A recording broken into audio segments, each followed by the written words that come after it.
Hey Nail Techs, this is Jill Wright from nailtechevent.com. I have been a 38-year nail tech. Can you believe it? 38 years in business as being a nail tech. I've lived all over the country, big cities, little towns.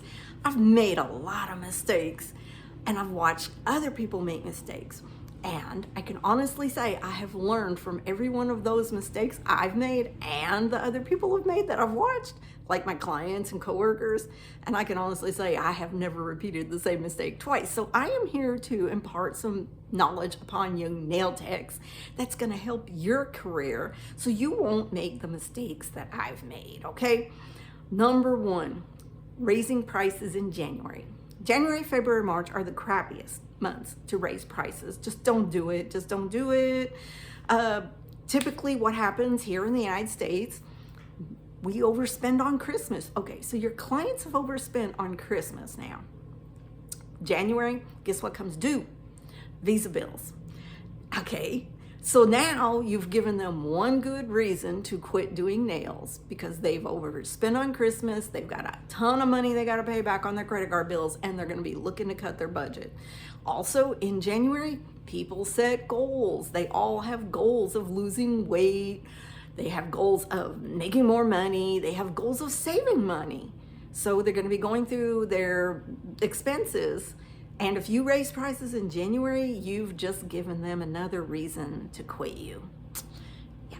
So I advise you, try this instead because this is what has worked for me for decades, okay? And it might work for you too. Stagger your price increases, and you could do it two different ways, okay? I do toes in April. April 1st is when I raise my pedicure prices, and you could do it $1 a year. I mean, what client is gonna like gripe you over $1? You know, they're gonna look really chintzy if they do, so nobody's really gonna wanna do that, you know? So if you raise them by $1 every April, that's our pedicure season, you lose fewer clients, probably none. I don't lose any. And then you get your raise, okay? Don't raise your fingernail prices in April though. Just wait till October. Now, October 1st is when I raise all fingernail prices. Why? Because it's the psychology of humans. What's happening October, November, December in America? We have our holidays, our Thanksgiving holidays and our Christmas holidays. So October 1st begins the holiday season.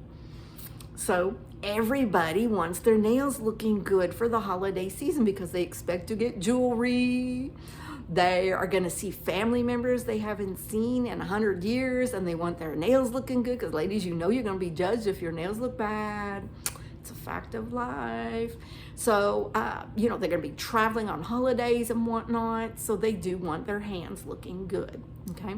That's why I will stagger my price increases. Now, the ways I could do it, you could do it twice in 1 year. You could raise the petties in April and the nails in October. Okay.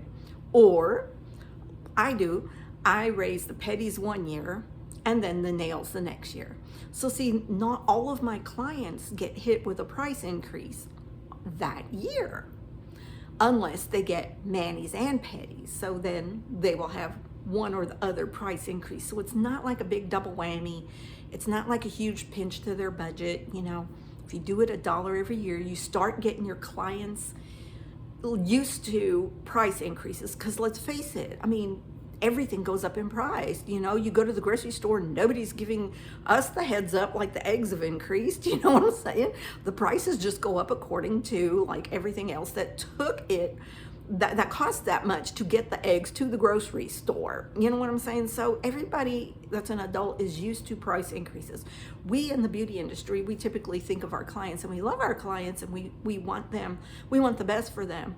But a lot of times that means, we nail techs have put our needs and our futures last and put their needs and their future ahead by not raising our prices and keeping your prices suppressed for years after years after years means you're still trying to operate on an income based on the past while your clients are operating on an income, their income based on the here and now, because they get yearly price increases for not price increase, would it be cost of living wage increases at their jobs, and most of them do work jobs.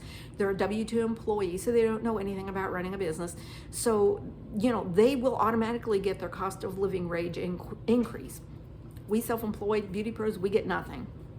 We get nothing. Meanwhile, all of our expenses go up and up and up. So that's what I'm saying. Train your people, your clients, to get used to this is your cost of living increase. Just do it $1 and just do it every year. And then that way you will slowly get them acclimated. They will know coming up in April, pedicure prices are going to go up. They're going to know coming in November or October that nail prices are going to go up. Raising it 50 cents, that's not going to really do anything. And so if you look at your expenses and you see you have to raise them even more, go for it. Raise them even more. But the main thing is, if you just do the $1 a year, you won't get so far behind. Okay? And then you won't give your clients sticker shock when you have to raise them $5 or $10 because you're so far behind everything else in the world that you're losing money and you're going to go out of business. So just a little bit of advice, and if you found it helpful, this is my YouTube channel. I would appreciate it greatly if you could give me a follow, give me a like, even share it if you found this information valuable. And we hold an annual Nails Only show in Gatlinburg, Tennessee every July.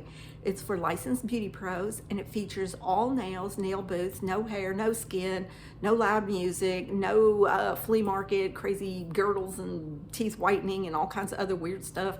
No, it's all nails and nails only. And on top of that one-day Nails Only trade show, we have 3 extra days of hands-on or seminar nail education on Friday, Saturday, and Monday, because the show is on Sunday. And if you'd like more info on that, I'll drop the link below, and it is nailtechevent.com. Hope you can join us. Peace out, Nail Techs.